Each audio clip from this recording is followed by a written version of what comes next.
Baik, assalamualaikum warahmatullahi wabarakatuh. Di sini saya akan menjelaskan bagaimana sih cara tutorial untuk menggunakan ArcGIS atau ArcMap untuk membuat titik lokasi penelitian. Nah, di sini kita pertama-tama buka ArcGIS-nya dulu, lalu kemudian kita buka New File. New File, setelah itu kita klik Add Data. Nah, di sini saya sudah memiliki data, ada @kabu, SHP, nah klik. Lalu kemudian kita ganti warnanya. Nah, kebetulan saya kesukaan saya warna pink, jadi kita pakai warna pink. Nah, jadi di sini kita bisa zoom in untuk titik lokasi penelitiannya itu di sekitar pulau mana. Lalu kemudian kita zoom in. Nah, sampai lokasi penelitiannya terlihat. Nah, kemudian kita klik katalog. Setelah itu kita bisa untuk save filenya itu kita bisa klik new, kemudian kita klik folder. Nah, foldernya itu bisa dinamain dengan apa saja. Di sini saya menamai file saya dengan titik lokasi koordinat. Lalu kemudian dari titik lokasi koordinat ini kita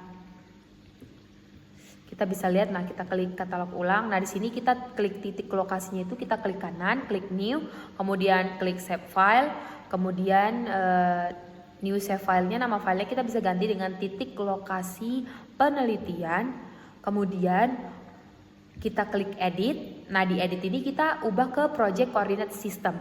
Nah, setelah itu kita pilih UTM. Setelah itu kita pilih WGS 1984 karena itu yang paling terbaru, dan kita pilih zona 51 karena zona ini tuh termasuk dalam wilayah cakupan Nusa Tenggara Timur. Nah, setelah itu kita klik OK, dan setelah kita klik OK, lalu kita klik editor. Nah, di sini tunggu dulu. Nah, kita klik editor, kita klik start editing, pilih titik lokasi penelitian, kemudian kita klik OK. Nah, akan muncul seperti ini. Kemudian kita klik continue, kita klik titik lokasi penelitian, kemudian kita klik point. Nah, di sini kita bisa memasukkan titik koordinasi yang kita udah punya, apalagi kita pakai titiknya itu kita ubah ke degree, minute, second.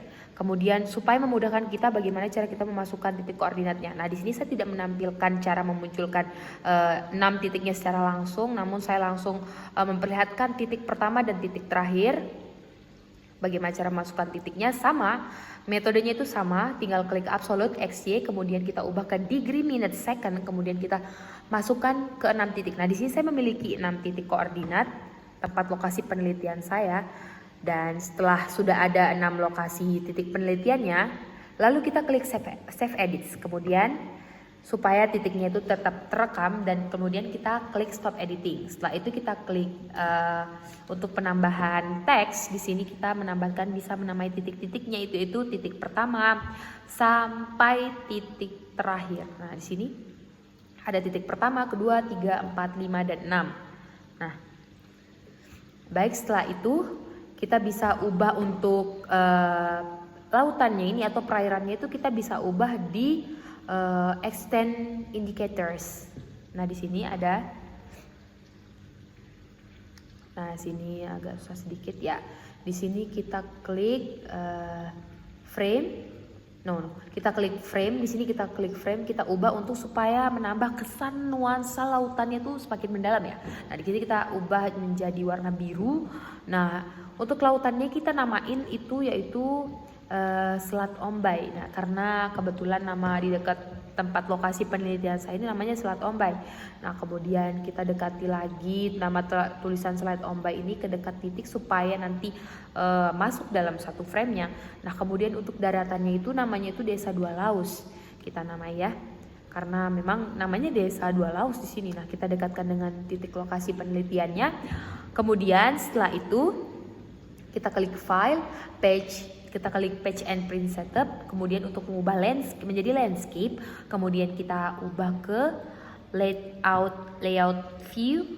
Nah, di sini munculnya akan seperti ini. Kemudian kita perkecil, kita ubah ke bagian sebelahnya, lalu kita ubah ke sebelah bagiannya, dan setelah itu kita perkecil, kita pindahkan pada bagian kiri, sudah seperti ini. Nah, kita zoom sedikit. Lalu kemudian kita klik kotak putih itu namanya rectangle. Kemudian kita buat kolom untuk membuat judul lokasi penelitian. Di sini kita klik properties untuk mengubah warnanya. Nah, di sini saya pengennya warna putih supaya kelihatan natural.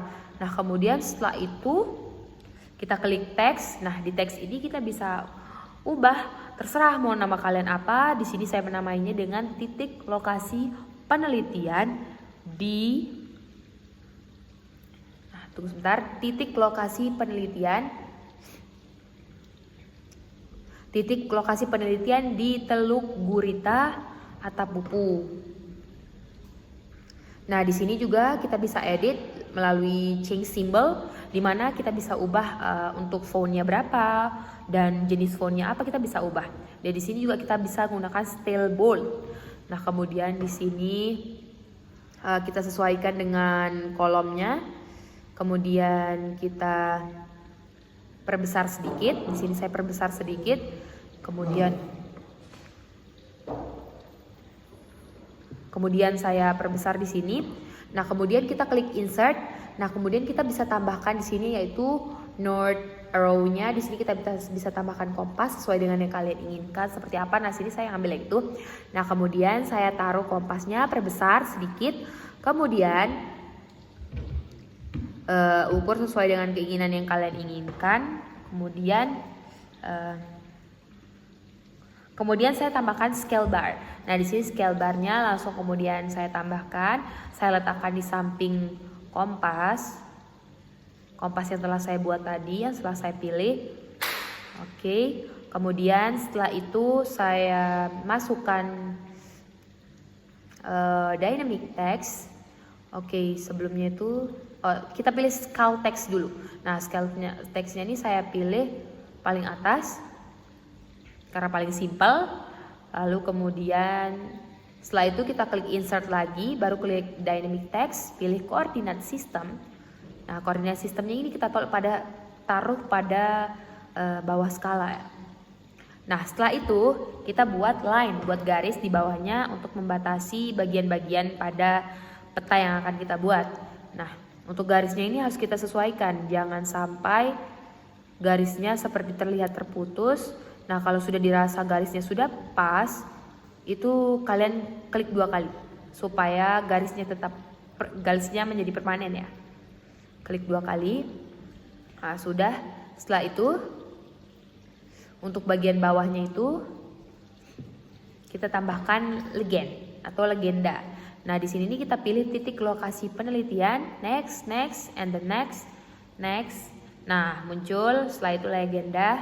Nah, setelah muncul legenda, nah di sini kita jangan lupa untuk legendanya itu kita klik kanan kita pilih convert to graphics, and then kita klik lagi ungroup supaya menjadi perbagian masing-masing, supaya tulisan pada legenda dan ini kita bisa ganti.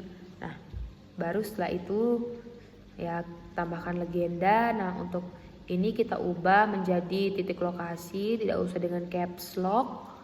Kemudian baik, setelah itu kita ide kabunya ini kita ubah lagi, kita namakan dengan daratan.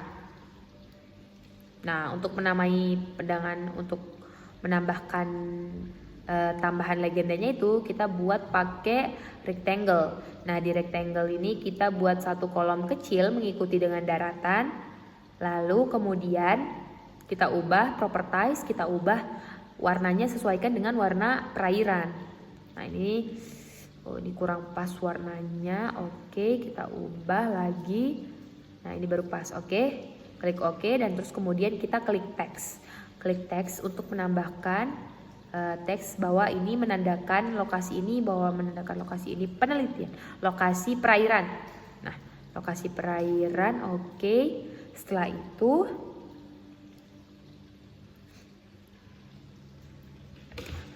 kemudian kita tambahkan garis. Baik, jadi di garis penelitiannya ini. Nah, di bawah legendanya itu kita tambahkan garis. Kemudian setelah garis kita tambahkan data frame, klik insert data frame, kemudian agak geser ke bawah sedikit supaya data frame-nya terlihat, kemudian kita add data. Setelah kita add data, kita klik lagi Itkabu SHP itu untuk masukkan peta Indonesia ya. Nah, sebelum kita lanjut ke new frame, tadi itu kita bisa ubah legenda ini untuk, jadi kan tadi itu pada bagian-bagian yang terpisah ya. Nah, kita bisa satukan kembali lagi dengan kita klik group pada bagian ini. Nah, kita klik grup supaya bisa menjadi satu ya, maksudnya menyatu kembali. Kan tadi kita pencet ungroup supaya kita lepas-lepasin ya. Nah, kita ubah. Nah, lanjut untuk new frame-nya kita zoom bagian ya, kita ambil sekitaran Pulau Timor, oke. Kemudian kita klik properties. Nah, di sini kita ubah ke grid. Nah, gridnya itu kita klik new grid. Di sini tuh menambahkan untuk garis-garis ya, garis-garis pada bagian ininya. Nah, klik OK. Nah, muncul garis-garis seperti ini. Kemudian kita klik lagi properties di sini untuk menambahkan titik lokasi penelitian ya. Nah, layer sini kita pindahkan dari kiri ke kanan. Lalu kemudian kita klik terapkan, OK. Nah, di situ sudah ada titik merah yang sangat kecil di sana, itu menandakan lokasi, yaitu bahwa menandakan lokasi titik pertama dari titik ke-6 lokasi yang telah kita telusuri. Nah, kemudian kita bisa klik new grid lagi. Nah, ini untuk peta yang besar, peta yang ada pada sebelah kiri. Nah, di sini kita ubah. Oke, berikutnya finish. Nah, di situ muncul. Oke, di sini sudah muncul. Kemudian kita klik. Nah, di sini ada kendala sebentar. Nah, di sini kita klik top. Kita jangan centang yang top sama bottomnya ya. Kemudian klik OK. Sudah. Lalu kita periksa lagi. Oke, sudah pas. Berikutnya. Oke, ini hanya untuk memastikan. Kemudian, nah, baik, setelah itu kita di sini ubah untuk supaya mirip dengan yang sebelah kiri itu, kita ubah untuk bagian warnanya ya sama. Nah, di sini kita ubah pada bagian nah, di sini bagian background. Nah, kita ubah untuk lautannya biru, oke. Nah, kemudian untuk daratannya kita ubah pada bagian kiri warna pink lagi. Kemudian udah selesai. Kemudian kita buat lagi garis di bawahnya. Nah, buat lagi garis di bawahnya. Nah, dipastikan sama, klik 2 kali, oke. Setelah itu kita klik teks. Nah, di teks ini kita bisa menambahkan untuk dibuat oleh, bisa nama saya, baik Maulidia Apriliana. Kalian juga bisa menambahkan logo ataupun apapun itu, logo terserah, logo Unhan, logo Prodi dan lain-lain supaya tampak terkesan lebih menarik. Nah, di sini kita bisa ubah fontnya sesuai dengan ukuran. Oke, baik, sudah selesai. Oke, baik, sekian dari tutorial bagaimana sih caranya menggunakan ArchMap atau ArcGIS. Nah, ini tutorialnya. Setelah itu jangan lupa di save. Nah, kemudian di save melalui export map. Kemudian namai. Ini untuk menyimpan file foto dari peta yang kita buat itu dalam bentuk foto ya. Nah, di sini saya menamainya dengan titik lokasi penelitian 1. Nah, untuk fotonya sudah tersimpan. Nah, filenya untuk cara menyimpannya yaitu klik save. Ubah namanya menjadi titik lokasi penelitian baik, misalnya seperti itu ya. Nah, sudah tersimpan dan sudah selesai. Semoga kalian bisa membuat peta seperti ini dengan mudah ya melalui tutorial ini. Baiklah, saya ucapkan terima kasih dan sampai jumpa.